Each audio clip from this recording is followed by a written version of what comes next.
জানো তো, ভগবান যদি খেত, কেউ কিন্তু খেতে দিত না। ভগবান যদি ঘরে থাকতো বা ঘরে শুতো বা ঘুমোতো বা উঠতো, তাহলে কিন্তু কেউ ভগবানকে ঘরে জায়গা দিত না। তার একটা কারণ বলি।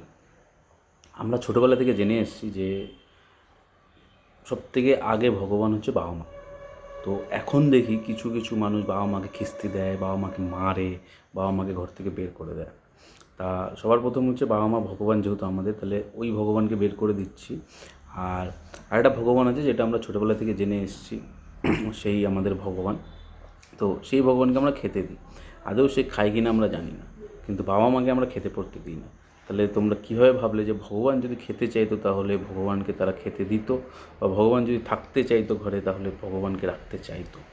ভগবান খায় না বলেই মানুষ তাকে দেয়।